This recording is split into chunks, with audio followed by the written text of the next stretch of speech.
Los británicos consideraban el conflicto entre ellos y sus enemigos alemanes e italianos como una guerra europea librada en África. Luego los aliados de Gran Bretaña, los estadounidenses, entraron en la refriega. Desembarcaron su poderosa fuerza de hombres, vehículos y suministros estadounidenses en el norte de África para unirse a los británicos en noviembre de 1942. Lo llamaron Operación Antorcha, apenas 6 meses después de aterrizar en África, marchando con grupos reunidos en un improvisado campo de prisioneros de guerra. Nos dirigíamos como un inmenso rebaño de ganado hacia camiones. Una vez más emprenderíamos un viaje, pero ¿hacia dónde? Esto era de vital importancia. A mi alrededor los chicos murmuraban sus preocupaciones como tortugas que chasqueaban en un estanque lleno. Tenía que saberlo, murmuré. Pregunta al guardia, suplicó un chico llamado Bernard. Otro chico añadió su ánimo.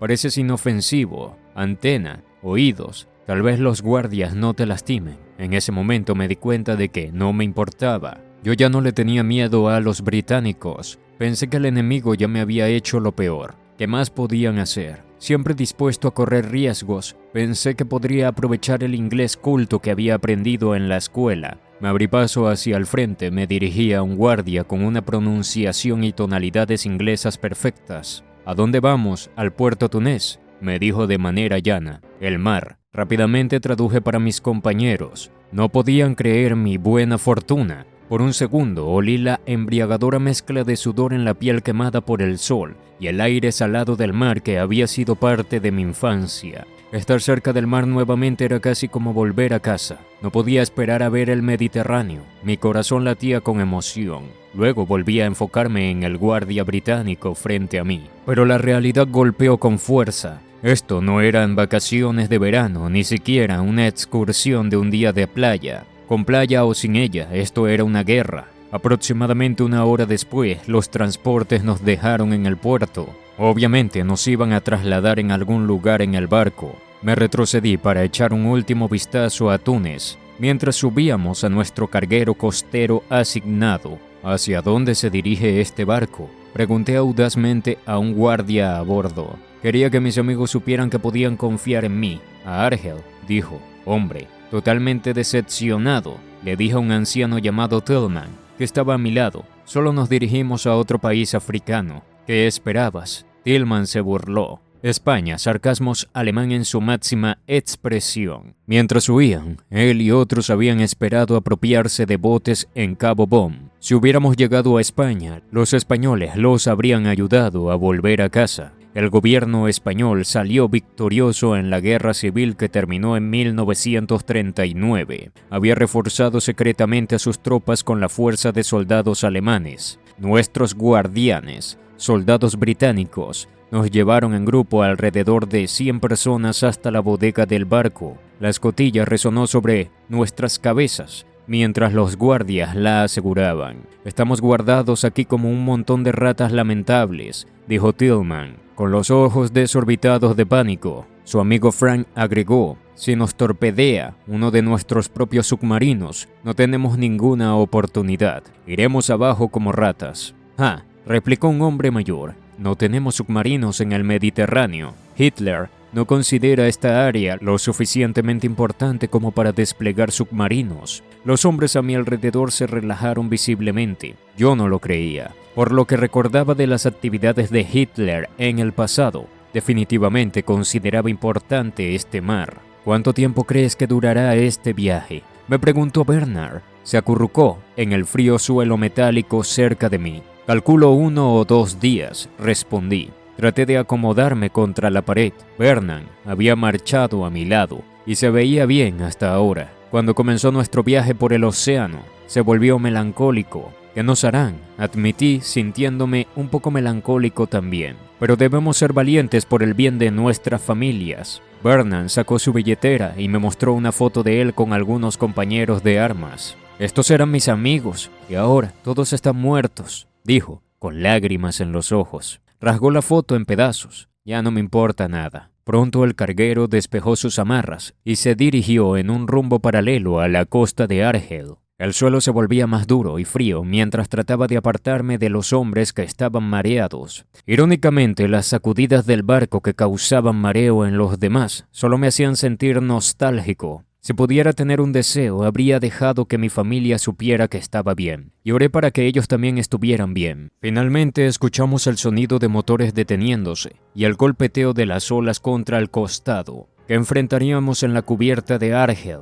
En lugar de los estadounidenses, a quienes esperábamos, nos esperan soldados británicos armados. ¿A dónde vamos?, pregunté de nuevo en inglés. Para mí y mis compañeros, a un campo de prisioneros de guerra, pequeño Jerry, dijo el guardia con una pequeña risa sin humor. A medida de que los prisioneros, algunos aún vomitando y otros ayudados por sus amigos, bajaban por la pasarela, nuestro escolta británico nos organizaba en formaciones de marcha. Antes de dirigirme nuevamente al desierto, le dediqué una última mirada al mar. Marchábamos mucho cuando estábamos con los británicos. No tenía vehículos motorizados como los estadounidenses. Llamábamos a los soldados británicos con el término coloquial que ellos mismos usaban, Tommies. Mientras nos conducían, los Tommies cantaban. Una canción provenía de una unidad escocesa que llevaba una ornamentación roja en la parte superior de sus gorros. Una estrofa iba así: ¿qué hizo correr a los Jerry? No fue la Tommy Gun, fue la cereza en su gorro,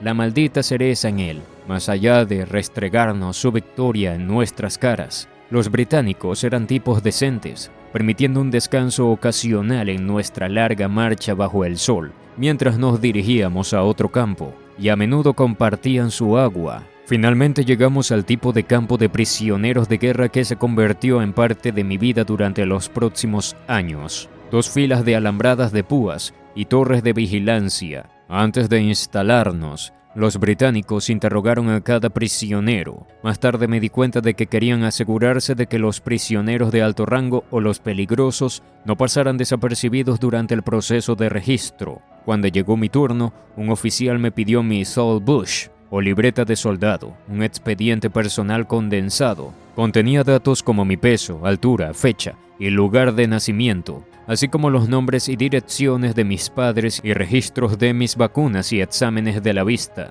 También registraba mi formación militar, unidades, traslados y funciones. En ese espacio destinado para ascensos, el mío estaba en blanco. Mi foto y mi firma se encontraban dentro de la cubierta. El oficial repasó mi identificación conmigo, así como mi rango y el equipo de unidad en la que estaba. Aparentemente concluyó que no era ni peligroso ni de alto rango. Cerró la libreta y me la devolvió diciendo: «Eso será todo». Saludé, hice clic con los talones, di mi vuelta y salí rápidamente hacia el baño. Mis entrañas estaban revueltas. Estaba enfermo, con disentería, fiebre, deshidratación y sangrado. Le informé a un suboficial sobre mi problema. Obviamente, necesitaba atención médica, así que me enviaron a un hospital de campaña británico en la costa. Caminé, por supuesto, con 2 jóvenes guardias británicos como escoltas. Los 3 caminamos amigablemente, aunque me sentía débil y tambaleante. Tenía una agradable conversación con uno de ellos, hasta que el otro me dio un codazo en la costilla con su arma y dijo: «Dame tu reloj». Me asusté. Estábamos solos en una calle de una ciudad desconocida. No había ninguna autoridad observando. De hecho, ni siquiera había nativos cerca. Estos Tommies podían hacer cualquier cosa que quisieran, y a nadie le importaría. Me quité el costoso reloj suizo que mis padres me habían regalado en mi cumpleaños número 16 y se lo entregué. «¿Tu billetera?», dijo. «¿Puedo quedarme con las fotos de mi familia?», le pregunté, y este asintió. Mis manos temblaban, pero saqué las fotos de mi familia y le entregué la billetera. «Ahora dame tu libreta de soldado», dijo, y luego agregó con una mirada astuta en su rostro: «¿Dónde están tus medallas?». «Nunca recibí ninguna, soy solo un soldado raso», le dije. Me revisó, no encontró nada más. A regañadientes, le di mi libreta. Ahora mis escasas posesiones eran sus trofeos, su codicia, mi pérdida. Pensé con amargura. Sin identificación personal, realmente me sentía como un don nadie. Desde la infancia llevaba una billetera con mi identificación y suficiente dinero para regresar a casa.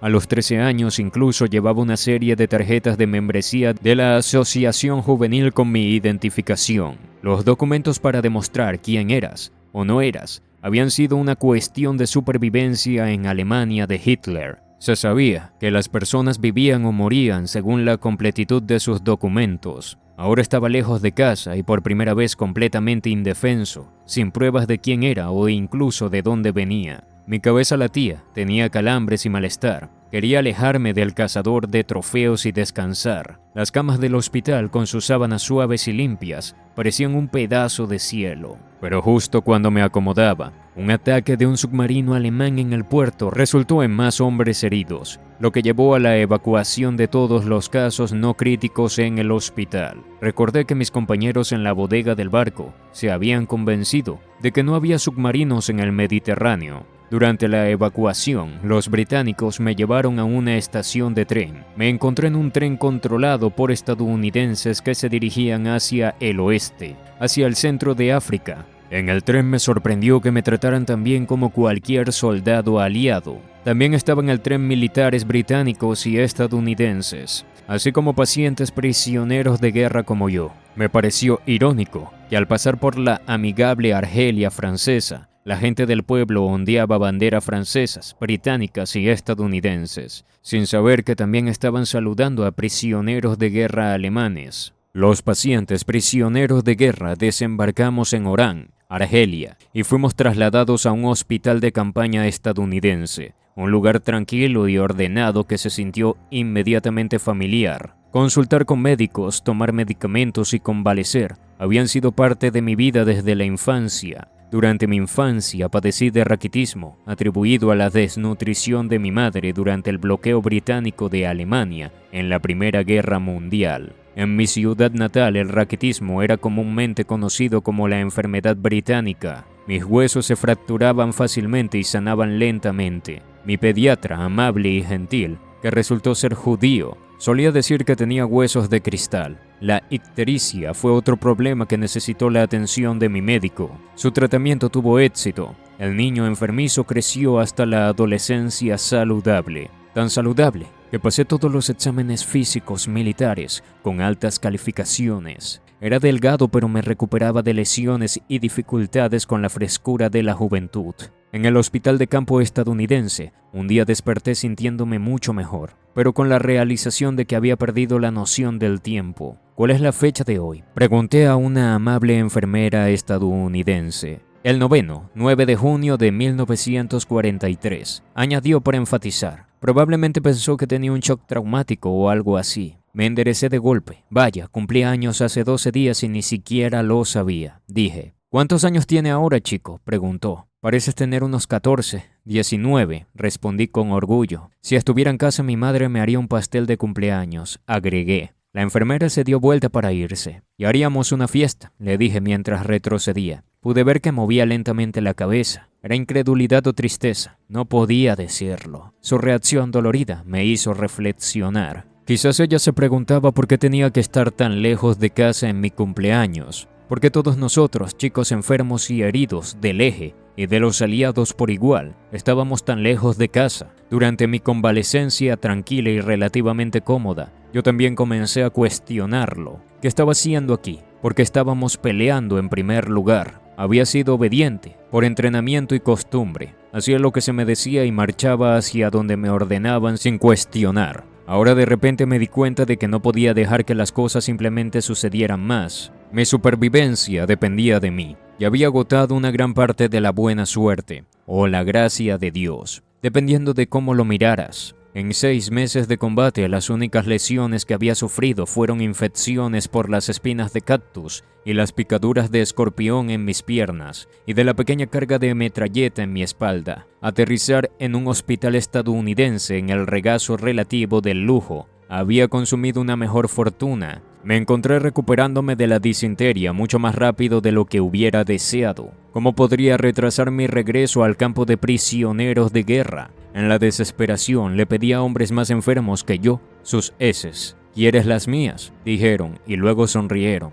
Bueno, adelante, toma todo lo que quieras. Una pequeña victoria, compartieron felizmente sus heces sueltas que necesitaba para las pruebas diarias de laboratorio. Pero para mediados del verano me veía tan fuerte y saludable que ni siquiera esta decepción funcionaba. El médico me consideró saludable y me dio de alta del hospital. Los estadounidenses me enviaron de vuelta a un campo de prisioneros de guerra en Orán, donde decenas de miles de prisioneros de guerra eran dirigidos en tren. El enorme campo era el punto de embarque hacia la cautividad permanente. Para mi sorpresa, tropas negras franco-africanas nos custodiaban. Los únicos negros que había visto en mi vida eran algunos de los marineros extranjeros de mi ciudad natal. Al igual que los marineros, los guardias simplemente tenían un trabajo que hacer y lo estaban haciendo. Desafortunadamente, lo mismo no podía decirse de los oficiales franceses blancos. Estos oficiales, cuyo país había sido derrotado y ocupado por Alemania,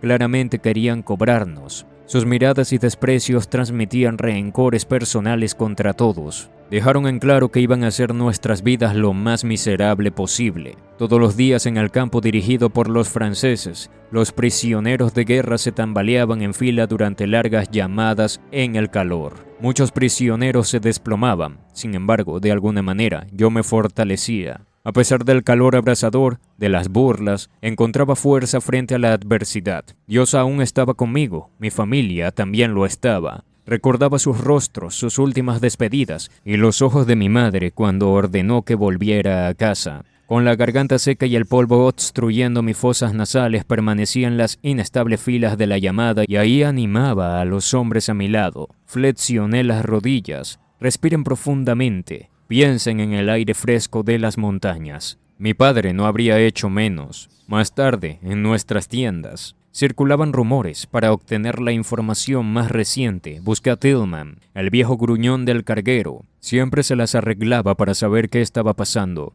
Me unía a una conversación que estaba teniendo con su amigo Frank. Los británicos y los estadounidenses están tratando de averiguar cómo aprovechar al máximo toda nuestra fuerza laboral. Profundas arrugas surcaban la frente de Tillman. Espero que nos envíen a trabajar en sus fábricas y en sus granjas muy pronto. Qué final poco glorioso para el curso en África, pensé. Luego escuché algo alarmante. Nos van a entregar a los franceses por el resto de la guerra, dijo Frank. Oí a algunos guardias franceses hablar de ello. Van a hacernos trabajar como esclavos en sus minas africanas. El horror de Tillman reflejaba el mío. Simplemente sabía que algo malo como esto sucedería. Tillman ya no parecía tan gruñón. Qué destino tan terrible para un anciano, pensé. Me preguntaba si lo lograría. Me preguntaba si yo podría. Fue en busca de mi nuevo amigo, Albert, a quien había llegado a conocer cuando éramos pacientes en el hospital del campo estadounidense. Tenía 20 años, un chico tranquilo, cuyo uniforme siempre lucía impecable y cuyo cabello castaño siempre estaba perfectamente peinado.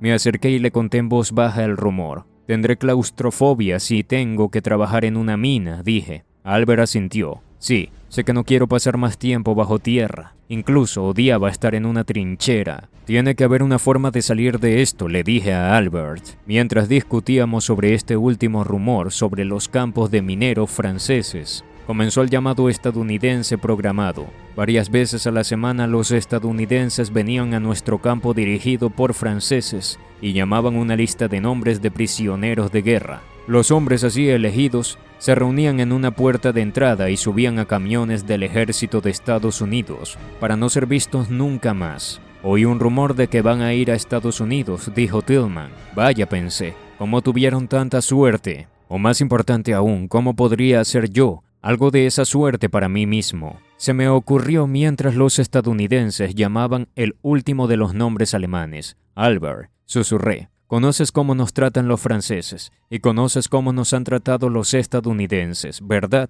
El chico asintió con entusiasmo. Sabía que estaba tramando algo. No pude evitar sentir un toque de emoción yo mismo. Digo que vayamos con los estadounidenses, dije. Pero, ¿los tipos cuyos nombres son llamados realmente van a América o van a otro lugar? Albert no era tonto. No teníamos mucho tiempo para decidir. Era ahora o nunca. Hagámoslo, dije. Él asintió afirmativamente. Unos días después, cuando los estadounidenses llamaron otra lista de nombres, Albert y yo logramos quedarnos cerca del grupo que se estaba reuniendo. Aunque no llamaron nuestros nombres, nos unimos casualmente a la fila de prisioneros de guerra y nos mezclamos con ellos. Subimos a un camión con los demás y fuimos descargados sin incidentes en el puerto de Orán, donde un convoy de barcos, Liberty, estaba anclado. Hasta ahora todo bien. Albert, murmuré antes de mirar hacia arriba y ver cómo los guardias comenzaban a registrar a los prisioneros de guerra. Se me cruzó por la cabeza que tal vez había sido una suerte que me robaran el libro de identificación. El de Albert también lo habían tomado los Tommys. Asegúrense de quitarles todo lo brillante, dijo el sargento de los guardias. Susurré una traducción a Albert. Los guardias nos quitaron la cantimplora, utensilios de comida y espejos,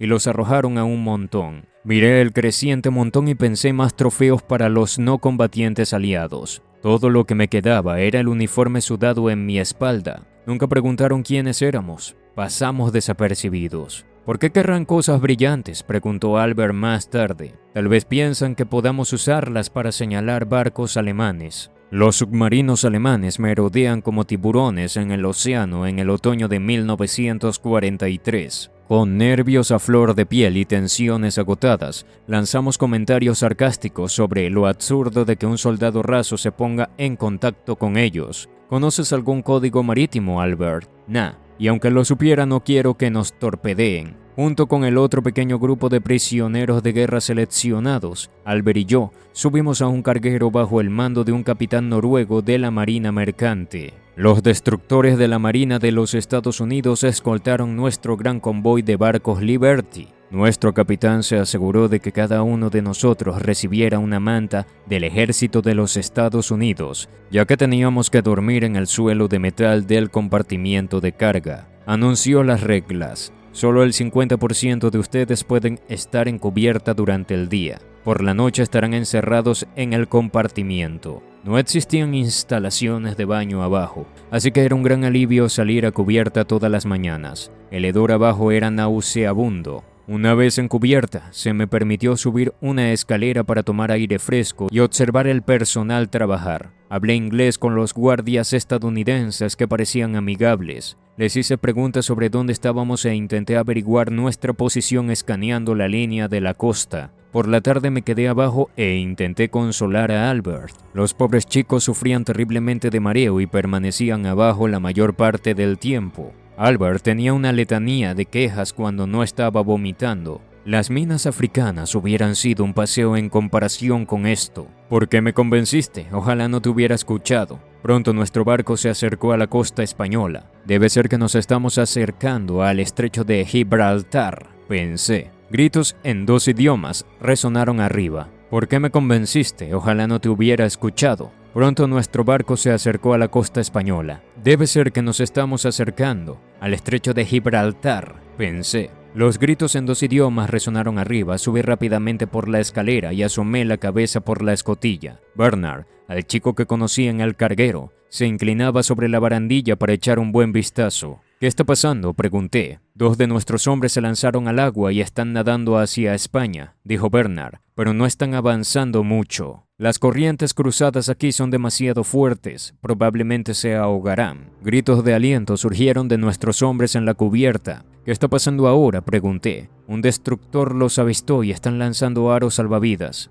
Un grito de alegría se elevó. Se engancharon. Los están subiendo a bordo. Más virotes. Ahora está bien, dijo Bernard. Albert estaba atento. Ojalá me hubiera lanzado al agua, gimoteó. Tenía el color del suelo de metal. Apuesto a que los van a tratar mucho mejor en este destructor de lo que nos tratan a nosotros en este agujero. Nunca he visto a nadie lanzarse al agua y vomitar al mismo tiempo, dije, dándole a Albert un toque juguetón en el hombro. ¿Sabes nadar siquiera? Dios en el cielo, dijo Albert. Rodó los ojos y se apoyó en la pared dándome la espalda. Pobre Albert. Estaba tan físicamente débil que apenas podía subir por la escalera para obtener su ración de agua. Mucho menos podía nadar. Había perdido mucho peso porque rara vez podía comer. Nuestra comida consistía en raciones de mar frías sacadas de la lata. Trozos de madera de cajas de embalaje eran nuestras cucharas. Limpiábamos las latas vacías de comida para el agua que nos servían en cubierta. Teníamos que beber lo que pudiéramos en ese momento. Solo un acróbata podría subir las escaleras verticales con una mano y sostener una lata abierta de agua con la otra. Sin embargo, los problemas que teníamos con la comida y la bebida eran de menor importancia en comparación con la posibilidad de ser volados del agua por nuestra propia armada. Dado de que el barco en el que estábamos no estaba identificado como que llevaba prisioneros alemanes, Nos preocupaba tanto como a los estadounidenses que los submarinos alemanes nos torpedearan. AGI me dijo que sus tropas necesitaban entrenamiento para apartar sus mentes del peligro y aumentar la moral. Me preguntó si los prisioneros de guerra que estaban en ese turno abajo en la bodega podrían cantar. En ese momento no se me ocurrió, pero más tarde supe que los marineros estadounidenses esperaban que los submarinos alemanes pudieran escuchar las palabras y canciones alemanas, y por lo tanto no atacarían al darse cuenta de que el barco llevaba una carga de alemanes. Se dieron cuenta de que esto era cierto. Nuestro canto puede haber salvado nuestras vidas. Una de las canciones que los soldados estadounidenses pidieron fue la canción del cuerpo de submarinos alemán. Se cantaba fortísimo, una canción de guerra llena de boom, boom, boom. A los estadounidenses también les gustaba la canción africana colonial, Eya Safari. ¿Cuántas veces hemos caminado por estrechos senderos nativos a través de la estepa cuando se acercaba la fresca tarde? Como escuchábamos los sonidos, las canciones conocidas de los portadores y askaris, soldados nativos, Heya, Heya Safari. A veces los marineros noruegos también pedían la versión de la Segunda Guerra Mundial. Incluso nos pidieron que cantáramos la enérgica canción del Cuerpo de África, pero su favorita era la melancólica canción de amor Lili Marleen, descubierta por los soldados alemanes cuando tomaron una estación de radio yugoslava en Belgrado. La cantamos en alemán, los marineros la conocían en inglés. Cantar nos calmaba, nos sentíamos menos nerviosos, especialmente cuando cantábamos a todo pulmón. Incluso los soldados estadounidenses parecían más tranquilos mientras escuchaban nuestros coros al 50%. Apreciaban tanto nuestra música que después de cada canción nos llovían caramelos y cigarrillos desde la cubierta. Más tarde, me di cuenta de que la lluvia de regalos era para mantenernos cantando. Nuestro viaje duró más en tiempo de guerra de lo que habría sido en tiempo de paz, porque el convoy seguía un rumbo zigzagueante para despistar a los submarinos. Día tras día, en cuanto llegaba a la cubierta, buscaba el horizonte en busca de signos de tierra. Navegamos durante 3 agotadoras semanas. Todos virotearon al avistar gaviotas, indicando que la tierra estaba cerca. Nuestro viaje lleno de nervios estaba llegando a su fin. En el horizonte apareció una enorme estatua de una dama vestida con una antorcha, la Estatua de la Libertad. Desafiamos a nuestros submarinos alemanes con un último estribillo de su canción. Grité al final con un enérgico boom, boom, boom. La inscripción en la Estatua de la Libertad estaba demasiado lejos para que yo la viera, pero sabía que decía: «Dadme vuestros rendidos, vuestros pobres, vuestras masas apiñadas anhelando respirar libres, los desechos miserables de nuestra vida rebosante costa. Enviadme a estos, los sin hogar, sacudidos por las tempestades, a la costa. Levantad mi lámpara junto a la puerta dorada». Mis compañeros miserables y yo encajábamos en la descripción.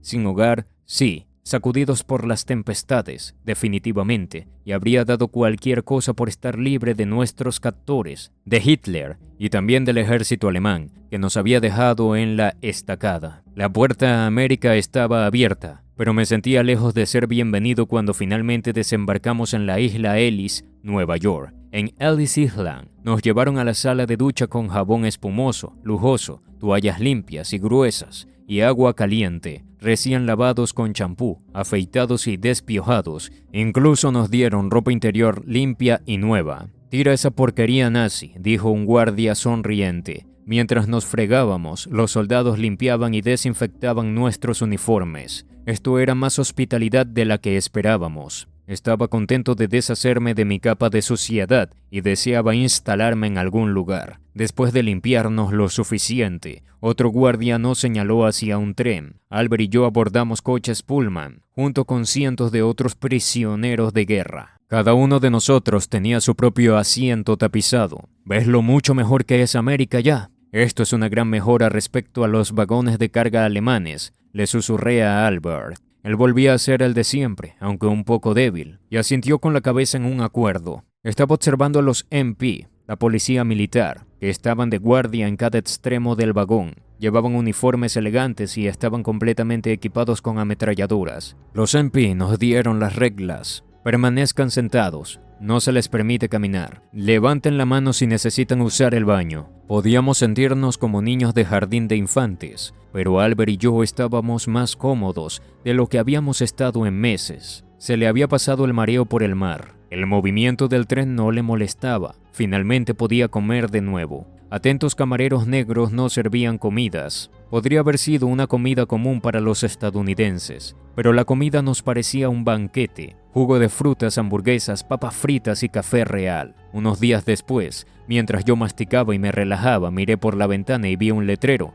Texarkana, una ciudad cuyo nombre reconocí. Mira eso, Albert. Apuesto a que nos dirigimos a Texas. Los ojos de Albert se iluminaron. Pegó la nariz contra la ventana para ver mejor. Ambos habíamos visto muchas películas del oeste y yo había leído traducciones al inglés de muchas novelas del oeste cuando era escolar. Esto podría no ser tan malo después de todo, dijo Albert. De mis lecciones de geografía de la escuela primaria, recordaba que Texarkana estaba en la frontera entre Arkansas y Texas. El nombre me había fascinado. Efectivamente, nuestro largo viaje en tren se detuvo en un caluroso día de otoño de 1943, en la pequeña ciudad de Erner, Texas. Bajamos del tren y marchamos hacia un nuevo conjunto de barracones. Los estadounidenses nos dieron una cálida bienvenida. Hola a todos. Adelante, acompáñanos. Howdy nos condujo hacia los baños para duchas calientes antes de servirnos una comida estadounidense, de ensalada de papa, pan, hot dogs, zanahorias, apio y helado de cafetería. Cuando terminamos de comer, el sargento del ejército de Estados Unidos dijo: «Ahora van a ser procesados». Traduje rápidamente esto para los chicos a mi alrededor. Nos quieren formar en fila. Habíamos estado temiendo esto. Seguramente, si nos atrapaban, este sería el momento. Pero el procedimiento estadounidense era mucho más relajado de lo que podía haber imaginado. Para cuando llegamos a Estados Unidos, el ejército de Estados Unidos había procesado a más de 100,000 prisioneros de guerra del eje, más que su número total de soldados estadounidenses antes de la guerra. No tenía ninguna identificación. Pensarían los estadounidenses que estaba tratando de ocultar algo, o debería decirles que los soldados británicos robaron mi Sol Bush alemán. Decidí que la verdad podría empeorar las cosas. La idea de procesamiento de los estadounidenses parecía el lugar perfecto para que un criminal europeo creara una nueva identidad. Me preocupaba que no intentaran separar a los nazis del resto de nosotros. Las acaloradas discusiones políticas que escuché en el barco me convencieron de que los nazis aún se sentían poderosos, no solo en Alemania, sino en medio de nosotros. Solo podía esperar que los estadounidenses entendieran que los prisioneros de guerras alemanes teníamos importantes diferencias políticas. A medida de que avanzaba en la fila, me preocupaba aún más. Podía ver que los intérpretes de alemán-inglés eran escasos. Los estadounidenses no sabían con quiénes estaban tratando. Vi que dejaron intactas las ramas militares alemanas. Ejército, Marina y Fuerza Aérea cumplieron las reglas de la Convención de Ginebra y segregaron a los oficiales de suboficiales. Así, nazis fanáticos pasaban desapercibidos hasta que mutilaban o mataban a compañeros de prisioneros de guerra que consideraban antinazis o desleales al partido. Todo lo que podía hacer era esperar y ver qué sucedía a continuación. Primero, un típico examen médico-militar.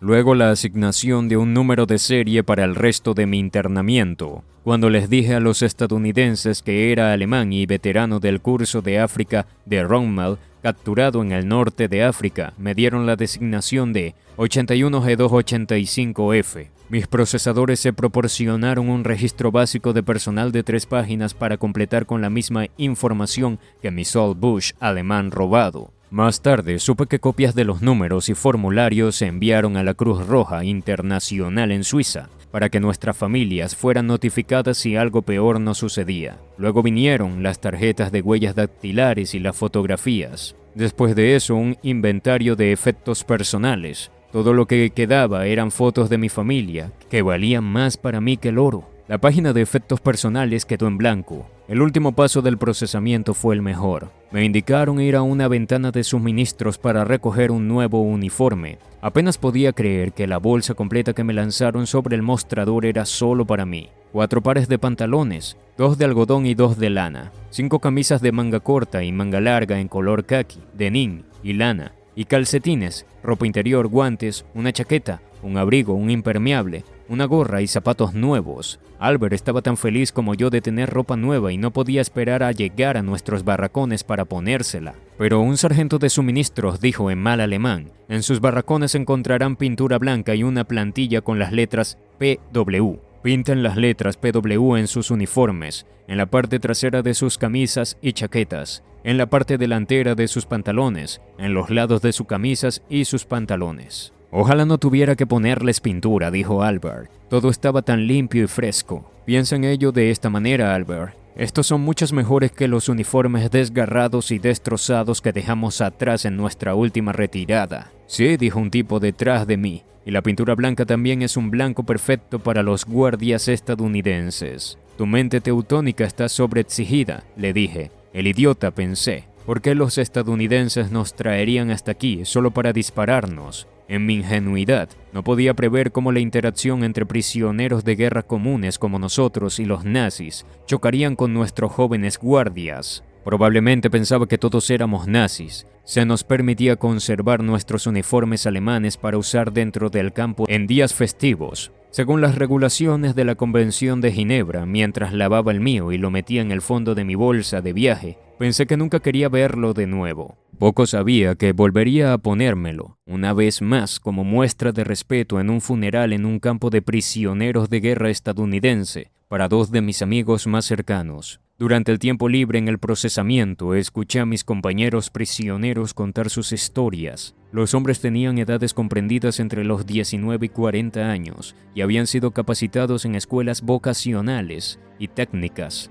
Maestros habilidosos, albañiles, electricistas y profesionales de todas las disciplinas estaban representados. El Tercer Reich había terminado abruptamente los trabajos civiles en los que se sentían orgullosos. Sabían que tenían suerte de haber sobrevivido a la campaña de África, pero no se sentían completamente aliviados. Toda su energía física y mental se había gastado luchando. Ahora que estaban inactivos, se sentían preocupados, nostálgicos, ansiosos, deprimidos y enojados por turnos. Muchos habían dejado esposas e hijos en Alemania y desesperaban por su destino. Los hombres sufrían el síndrome de las alambradas. Se sentían impotentes para ayudarse a sí mismos y mucho menos a sus seres queridos. Algunos de los hombres mayores trataron de sobreponerse para consolar a los demás, sintiéndose más nostálgicos que nunca. Intentamos encontrar amigos que vinieran de la misma área del origen. Aquellos que hablaban el mismo dialecto conocían las mismas ciudades,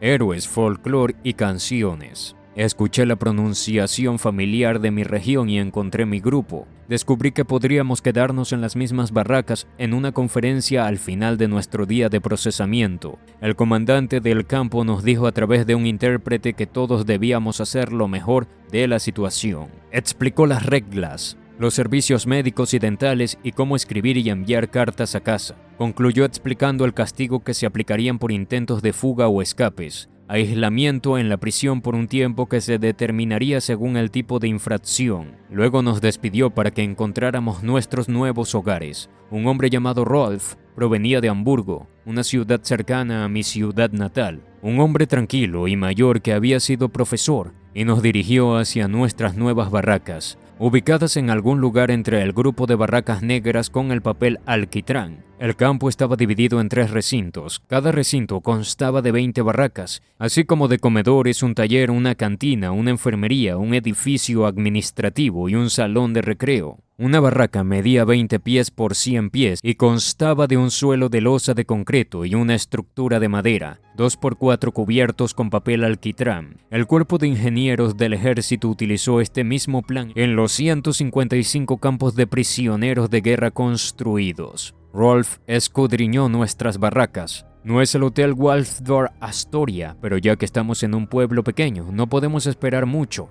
Aún así, creo que deberíamos reservar habitaciones. ¡Qué bromista! Es Rolf. El hotel más famoso de Nueva York era propiedad de un inmigrante alemán llamado Waldorf. ¿Crees que tienen servicio a la habitación? No pude resistirme. De pronto, descubrimos que los lugareños que vivían cerca de tales campos no pensaban que tuviéramos motivos para hacer chistes. Pensaban que la vida en los campos de prisioneros de guerra era demasiado cómoda. Llamaban a los campos de prisioneros de guerra el Fritz Ritz. Dentro de cada barraca había alrededor de 100 literas en fila con ganchos a lo largo de la pared para colgar nuestra ropa asignada y nuestras bolsas de viaje. Una estufa barrigona se encontraba en el pasillo central. Rolf y yo encontramos 2 literas vacías, una al lado de otra. Después de unos minutos para guardar nuestras cosas, nos dejamos caer en las literas. Miré hacia el techo. Ahora la realidad se imponía. Aquí estaba yo, un adolescente y prisionero de guerra, completo con un número de serie. Pensé en lo que mis padres esperarían de mí en tales circunstancias. Eran personas prácticas que habían vivido 2 guerras.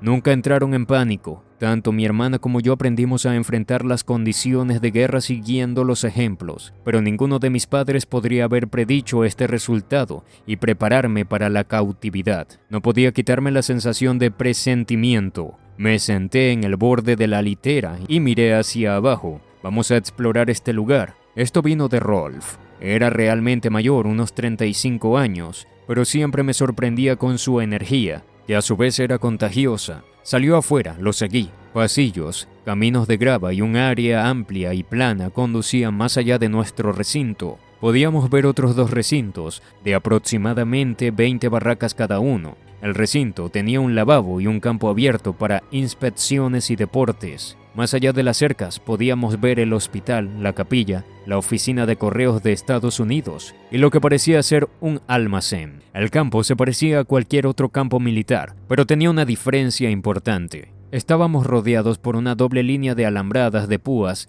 de 10 pies de altura. Éramos observados desde torres de vigilancia con potentes reflectores para llevar un control aún mejor sobre nosotros. Una única alambrada de púas aislaba los recintos individuales. Podíamos ver a otros jóvenes guardias del ejército de Estados Unidos frunciendo el ceño hacia nosotros y nos preguntábamos qué tan bien entrenados estaban para el trabajo. Nos bromeábamos mutuamente sobre el hecho de que parecían niños que nunca habían dejado a sus mamás. Vi el miedo en sus ojos. Cuando nos miraban, veían a combatientes peligrosos, soldados que no se detendrían ante nada para matar o escapar. En realidad, lo único contra lo que luchábamos, Rolf y yo, era la depresión. Éramos prisioneros del enemigo, en el país del enemigo. Una situación que nunca se cubrió en nuestro manual de entrenamiento militar. Me propuse mantenerme alerta, quería volver a casa, ver a mi familia de nuevo. Me resultaba difícil entender o confiar en el hecho de que los estadounidenses fueran tan generosos con la comida, la ropa y el refugio.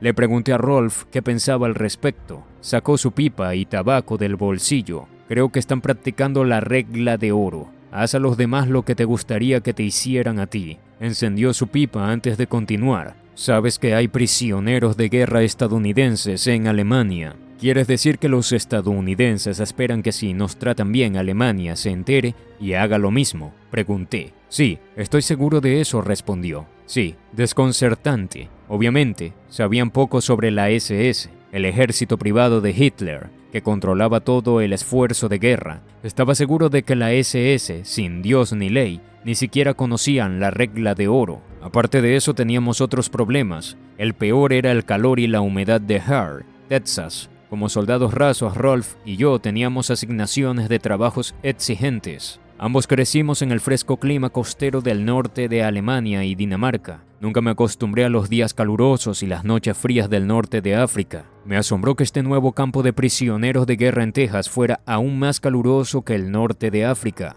El trabajo duro bajo el sol de Texas era aún más caluroso que el norte de África. El trabajo duro bajo el sol de Texas era agotador, pero si no trabajara, no me pagaban. Las cosas que podían comprar con el poco dinero que ganaba cada día significaban mucho para mí. Una bebida, una barra de chocolate y cigarrillos. Disfrutaba de ellos mientras leía noticias del mundo exterior, gratis a través del New York Times. Mi odisea diaria comenzaba a las 5:30 de la mañana. Toque de Diana. A las 6, desayuno de pan con mermelada y una extraña comida llamado cornflakes. En Alemania, solo los animales comían maíz. A las 6:30, afeitado, ducha, limpiar la barraca. A las 7:30, llamada y asignación de trabajo. Trabajo físico duro bajo el sol abrasador. Cortar, rastrillar y desmalezar los enormes terrenos. Al mediodía, almuerzo en bolsa, en el campo. Un menú típico era la ensalada de papas, carne asada, palitos de zanahoria y agua helada.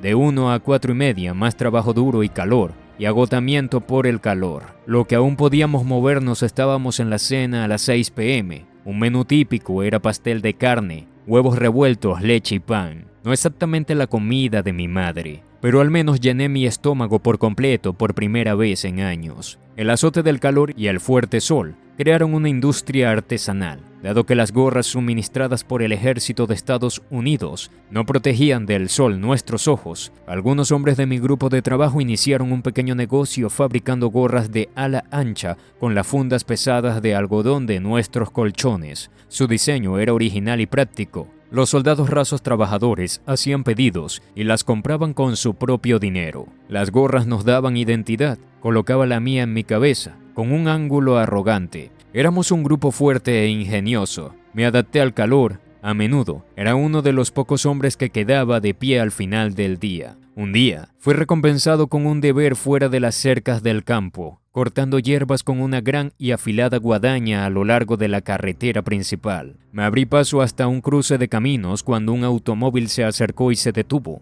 Miré hacia atrás a mi grupo disperso a ambos lados de la carretera a ciertas distancias. El guardia también tenía la espalda hacia la carretera. Un anciano se asomó por la ventana del automóvil y me llamó. «Hola, ¿por dónde queda el campo de prisioneros de guerra?» «Justo por la carretera detrás de mí», le dije educadamente en mi mejor inglés, «y quizás te gustaría saber que soy uno de ellos». Me miró sorprendido y se alejó a toda velocidad levantando grava. Miré hacia abajo a mi ropa con un POW estampado en blanco en cada lugar con Piscuo y tuve que reír. Ese fue mi único momento ligero trabajando en esos calurosos primeros días en el campo. A los suboficiales, desde sargento hasta teniente, se les trataba de manera diferente a los soldados estadounidenses alistados. A los suboficiales se les asignaba la tarea de dirigir internamente el campo. No tenían que hacer ningún otro trabajo a menos que quisieran más salario que su asignación semanal de $3. Los suboficiales pusieron sus mentes en todo tipo de proyectos. Hasta el día de hoy, se pueden encontrar fotografías en archivos militares que atestiguan su ingenio.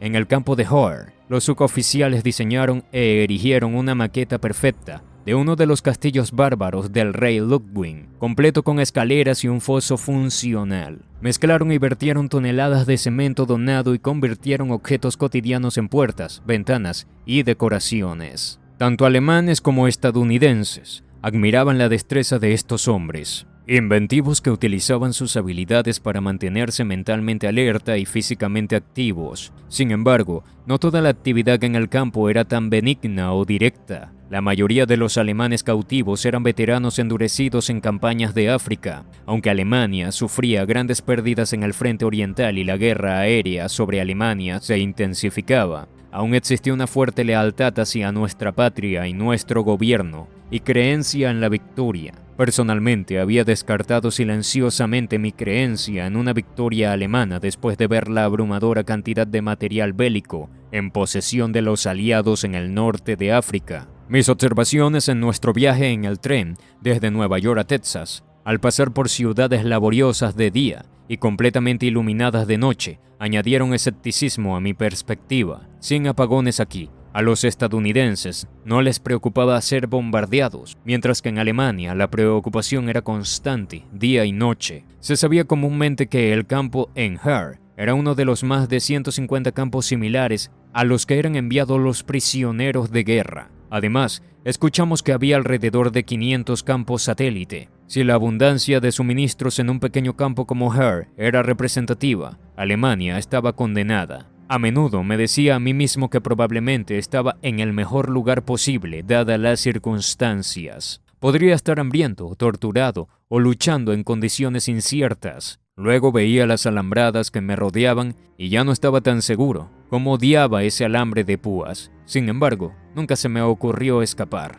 Aunque hablaba inglés, ¿a dónde podría ir? Ciertamente no podía regresar a Alemania. Alguien más intentó escapar, probablemente por un sentido de deber. Un tenaz fanático llevaba ropa civil sobre su uniforme alemán. Su formación militar le jugó en contra, sin embargo. ya que mientras caminaba por un camino rural, cantaba canciones militares alemanas para mantener el ánimo. Una mujer de la granja lo escuchó y lo denunció. Algunas personas merecen su destino. Según informe, menos del 1% de los 360.000 prisioneros de guerra alemanes escaparon. La mayoría de los fugitivos fueron capturados en las primeras 24 horas. Los grandes campos de prisioneros experimentaron no más de 3 o 4 escapes durante la guerra. Los altos mandos militares en Washington, D.C. se alegraron al descubrir que no se enfrentaban al caos de cientos de miles de individuos incontrolables, sino más bien a una unidad militar cerrada y obediente, en la que cada rango era responsable ante su superior directo en sus acciones. Esta táctica disciplinaria parecía sólida para nuestros captores,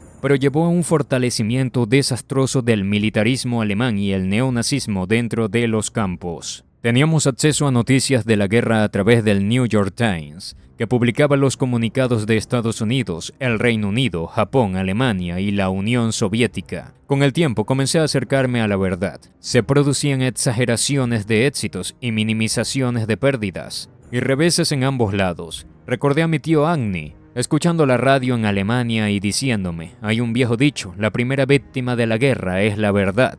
En los días que no recibíamos el periódico, Rolf y yo especulábamos sobre la razón de su ausencia. Los aliados deben haber sufrido un revés, decía Rolf, o nuestro bando debe haber ganado una batalla por un cambio. Las únicas noticias valiosas provenían de mi familia, ahora que nos permitían enviar cartas a través de la Cruz Roja Internacional. Escribí a mis padres en Kiel, en formularios de correos aéreo, similar a los formularios de correo aéreo ligero de hoy en día. Mi madre respondió inmediatamente, ya que sabía que las cartas tardaban meses en ser entregadas. Ambos lados censuraban el correo. Un lado tachaba palabras y en el otro las recortaba, lo que quedaba por lo general en saludos e información personal. Las cartas de mi madre siempre eran alegres y solidarias. En este viaje a través del tiempo hemos visualizado las vidas extraordinarias que forjaron el destino de la Segunda Guerra Mundial. Estas historias trascienden las páginas y nos conectan con la valentía y resiliencia de aquellos que enfrentaron lo inimaginable.